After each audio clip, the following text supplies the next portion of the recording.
So welcome to Geneva 2011. Now, if the world's motor manufacturers are still facing tough market conditions, you wouldn't have guessed it, the amount of new metal on show here today. It's a huge amount to get through. In a minute we'll have a bit of a walk around, but I'm going to divide them up into the concept cars, first the production cars.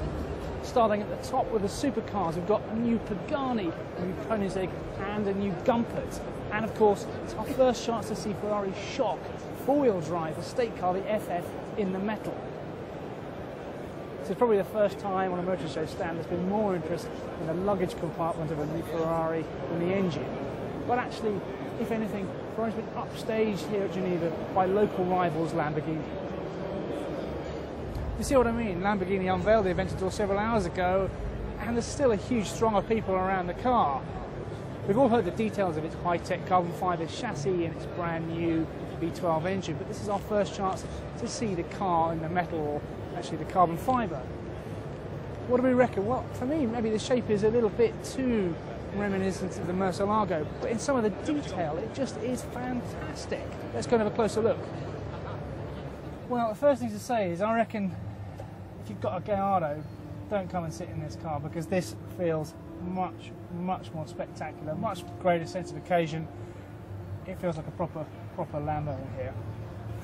If anything though, there were even larger crowds over here at the Alpha stand when it unveiled this, the 4C. Mostly because this car came from nowhere, there was no pre-information about it.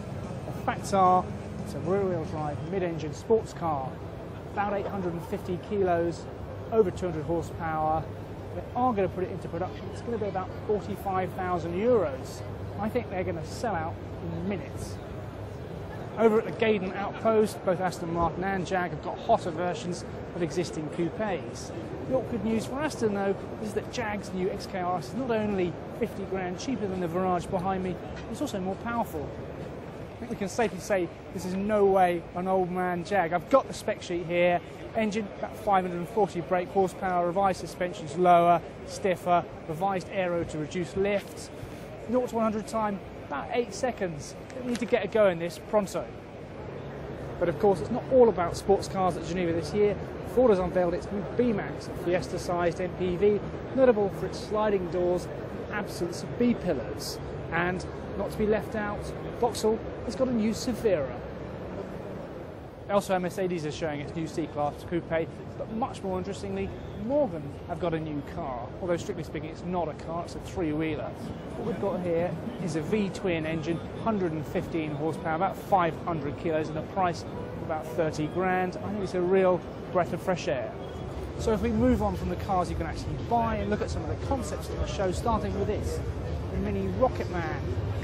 It's based on what Mini says a 3+1 layout, broadly the same as you get in a Toyota IQ. Now, production hasn't been confirmed, and if it does get the green light, we still won't see this until about 2015. And one thing's for sure, we definitely won't see these fantastic doors. On BMW's main stand, we've got this concept which is called Vision Connected Drive, and it's about two things. One is a new way of conveying information to the driver through a multi-layered head-up display. It also gives us a glimpse of what a potential range-topping sports car might look like for BMW. Well, they won't. Frankly, I think they should build it just as it is. This is Mazda's Mingari concept, which is relevant for three reasons. One, because it shows a new, more assertive design language. Two, because it's powered by a new range of efficient engines called Sky Active. And three, this is in essence the production CX-5, which we'll see later this year. We're now on Toyota's rather enormous stand, where the star attraction appears to be concept of the new Yaris, and it's all well and good, but honestly, I'm not that interested in that. The car I've come to see is over here. So just to recap, the 86 is Toyota's rear-wheel drive sports car developed in conjunction with Subaru. Now, this latest version's got a slightly different front-end treatment, and Toyota tell us we'll be seeing a final production version later this year at the Tokyo Motor Show, and that when it goes on sale at the beginning of next year, it's going to be priced around the level of the VW Scirocco. Now, I think that's fantastic news to have a lightweight rear-wheel drive sports car priced at that level. As I said at the start, there's so much more to see here today than we've got time to show you, such as this concept SAR, a preview of the next Audi A3, VW's microbus, and Bertoni's take on a Jaguar. But what I've tried to show you, the cars that most interest me, and for me the star of the show has to be the Alfa.